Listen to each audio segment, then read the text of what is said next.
তুমি নিয়মিত short video upload করছো, তাও কি তোমার ভিডিওতে ভিউজ আসছে না?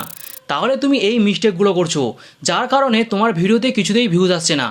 তুমি যতক্ষণ এই ভুলগুলো সলভ করবে ততক্ষণ তোমার ভিডিওতে ভিউজ আসবে না। তো আগে তোমাকে ইউটিউবের শর্ট অ্যালগোরিদম কীভাবে কাজ করে সেই সম্পর্কে তোমাকে জানতে হবে। তো আজকে তোমাদেরকে দেখাবো কেন তোমাদের শর্ট ভিডিও ভাইরাল হচ্ছে না, কোন ভুলগুলো করছো যার কারণে তোমার শর্ট ভিডিও ভাইরাল হচ্ছে না। তো আজকে তোমাদেরকে সেটাই আমি তোমাদেরকে দেখাবো, ঠিক আছে? কীভাবে সলভ করবে সেটাও দেখিয়ে দেবো।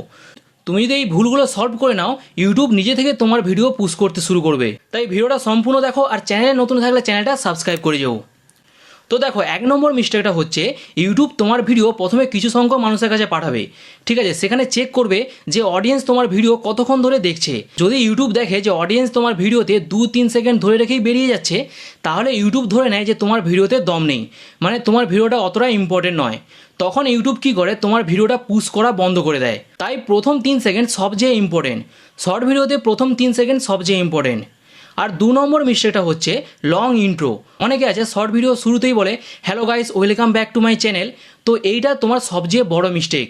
দেখো, শর্ট ভিডিওতে যারা অডিয়েন্স আছে তারা কিন্তু অতক্ষণ ওয়েট করবে না, ঠিক আছে? তুমি ডাইরেক্ট পয়েন্টে যাও, তুমি যেই টপিক নিয়ে কথা বলছো সেই টপিকে ডাইরেক্ট যাও, ঠিক আছে? এতে অডিয়েন্স তোমার ভিডিও বেশিক্ষণ ধরে ওয়াচ করবে, কেননা তারা যেই ভিডিওটা দেখতে এসেছে তারা সেই ভিডিওটা দেখে বেরিয়ে যাবে, ঠিক আছে? এখানে যদি তুমি নিজের সম্পর্কে বলতে থাকো তখন সে কিন্তু স্কিপ করে চলে যাবে। তুমি যদি কোনো মোবাইলের সেটিংস সম্পর্কে বলতে চাও, যেমন এই সেটিংস অন করলে তোমার ফোন আগের থেকে ফাস্ট কাজ করবে, তো কোন সেটিংস সেটা জানার জন্য কিন্তু অডিয়েন্স তোমার ভিডিও লাস্ট অবধি ওয়াচ করবে। প্রথম 3 সেকেন্ড তোমাকে এরকম কিছু বলতে হবে।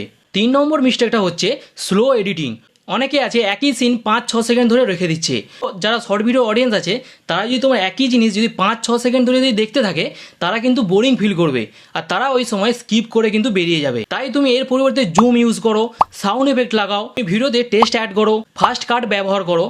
যেমন তোমার যেটা বোরিং পার্ট সেটাকে কেটে দাও, ঠিক আছে? প্রতি 1-2 সেকেন্ড ছাড়া ছাড়া চেঞ্জিং করার চেষ্টা করো, এতে অডিয়েন্স বেশিক্ষণ ধরে তোমার ভিডিও দেখবে। 4 নম্বর মিস্টেকটা হচ্ছে রং টপিক।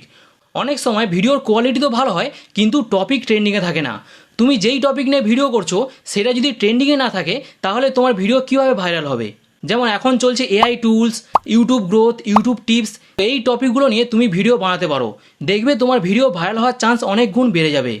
আর 5 নম্বর মিস্টেকটা হচ্ছে যেটা সবচেয়ে ইম্পর্টেন্ট, যে শর্ট ভিডিওতে থাম্বনেল না অ্যাড করা। তো অনেকে আছে শর্ট ভিডিওতে থাম্বনেল অ্যাড করে না, ঠিক আছে? তোমাদেরকে একটা উদাহরণ দিচ্ছি। তুমি হয়তো একটা শর্ট ভিডিও বানিয়েছো, যেই টপিকে শর্ট ভিডিও তুমি বানিয়েছো সেই টপিকে কেউ যদি ইউটিউবে গিয়ে সার্চ করে, তোমার ভিডিও হয়তো আসবে, কিন্তু তোমার সঙ্গে আরও অনেকের ভিডিও ওই একই টপিকের আসবে। আর তারা যদি থাম্বনেল দিয়ে রাখে তাদের শর্ট ভিডিওতে, তখন কি হবে, তোমার ভিডিওটা ছেড়ে তার ভিডিওতে কিন্তু ক্লিক বেশি আসবে, ঠিক আছে?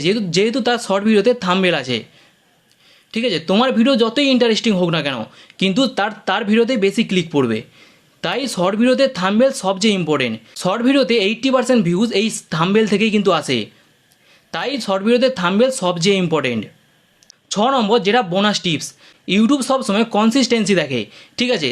তুমি ভিডিও প্রতিদিন আপলোড করছো কিনা সেগুলো চেক করে, ঠিক আছে? তুমি প্রতিদিন যদি একই টাইমে ভিডিও আপলোড করতে থাকো, দেখবে এক সময় তোমার ভিডিও কিন্তু ভাইরাল হবে। তুমি যদি প্রতিদিন 6টায় ভিডিও আপলোড করো, তো প্রতিদিন 6টাতেই ভিডিও আপলোড করতে থাকো। এতে ইউটিউব অ্যালগরিদম তোমার ভিডিও বুঝতে সুবিধা হবে, ঠিক আছে? এতে কি হবে, ইউটিউব তোমার ভিডিও পুশ করতে শুরু করবে, ঠিক আছে? তুমি যদি 6টার জায়গায় 9টায় ভিডিও আপলোড করে দাও, তখন কিন্তু ইউটিউব সেটা ধরতে পারবে না।